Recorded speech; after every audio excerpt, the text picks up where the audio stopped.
Hi friends, எல்லோரும் எப்படி இருக்கிறீங்க? இன்றைக்கி தேங்காய் வறுத்து அரைச்சி கனவா மீன் குழம்பு எப்படி செய்கிறதுன்னு பார்க்கலாம். இதுக்கு தேவையான பொருள்: 1/2 கிலோ கனவா மீன் க்ளீன் பண்ணி எடுத்து வச்சுருக்கிறேன், 1 கப்பு துருவன தேங்காய், 1 தக்காளி, 15 சின்ன வெங்காயம், 3 பச்சை மிளகாய், 1 ஸ்பூன் இஞ்சி பூண்டு பேஸ்ட், 2 ஸ்பூன் மல்லிப்பொடி, 1 ஸ்பூன் மிளகாய் பொடி, 1/2 ஸ்பூன் கறி மசாலா பொடி, 1/4 ஸ்பூன் மஞ்சள் பொடி, கருவேப்பிலை, மல்லி இலை, கடுகு, உப்பு. முதல்ல எண்ணெயே விடாமல் நம்ம துருவி வச்சுருக்கக்கூடிய தேங்காயும் கொஞ்சம் கருவேப்பிலையும் சேர்த்து நல்லா வறுக்கணும். எனக்கு கருவேப்பிலை சேர்க்குறது நல்லா பிடிக்கும். முடியெல்லாம் வளரும்னு சொல்லுவாங்க பார்த்தீங்களா, அதனால் இஷ்டத்துக்கு வாரி போடுவேன். சரி, இது நல்லா வறுக்கணும், ஆனால் கரிஞ்சிடக்கூடாது. சிம்மில் வச்சு நல்லா பொறுமையாக வறுக்கணும்.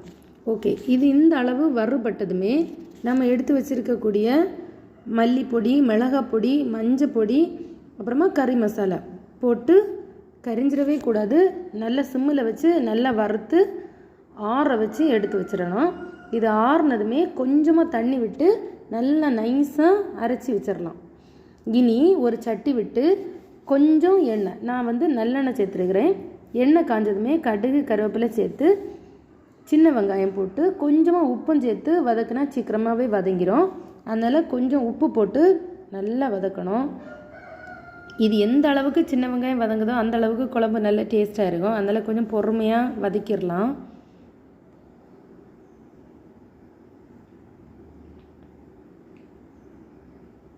இது இந்த அளவு வதங்கினதும் நம்ம அரைச்சி வச்சுருக்கக்கூடிய இஞ்சி பூண்டு பேஸ்ட்டை போட்டு இதையும் நல்லா வதக்கிடலாம்.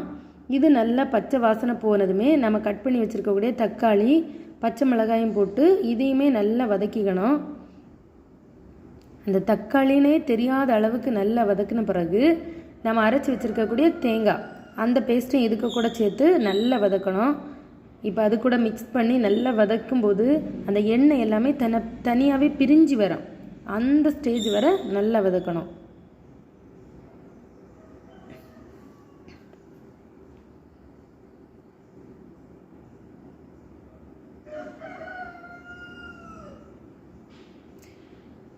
இனி நாம் வச்சுருக்கக்கூடிய கனவா மீன் அதை நல்லா தண்ணியெல்லாம் எல்லாமே புழிஞ்சி போட்டு கொஞ்சம் உப்பு, இதுக்கு தேவையான உப்பும் போட்டு எல்லா மசாலாவும் அதில் மிக்ஸ் ஆகுறது மாதிரி கிண்டி கொடுங்க.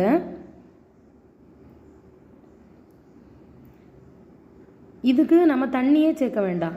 ஆனால் இதை மூடி போட்டு வேக வச்சிங்கன்னா அந்த கனவா மீன்லேயே நிறைய தண்ணி இருக்கும். அந்த தண்ணியே இது வேகிறதுக்கு போதுமானதாகவே இருக்கும். இப்போது மூடி போட்டு வேக வச்சிடலாம்.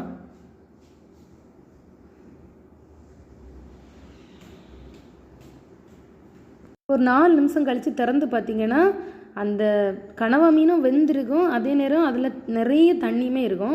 உங்களுக்கு கிரேவியாக வேணும்னா இந்த தண்ணியெல்லாம் வற்றின பிறகு எடுத்துடலாம்.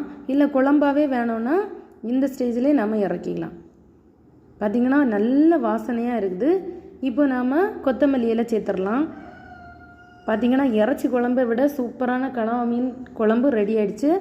என்னோடய ரெசிபி பிடிச்சிருந்ததுன்னா லைக் பண்ணுங்கள், செய்து பார்த்துட்டு கமெண்ட் பண்ணுங்கள். நான் ப்ளாக்ஸு, ரெசிபீஸ் எல்லாம் அப்லோட் பண்ணுறேன். என்னோடய சேனல் பிடிச்சிருந்தா சப்ஸ்கிரைப் பண்ணுங்கள். பாய்.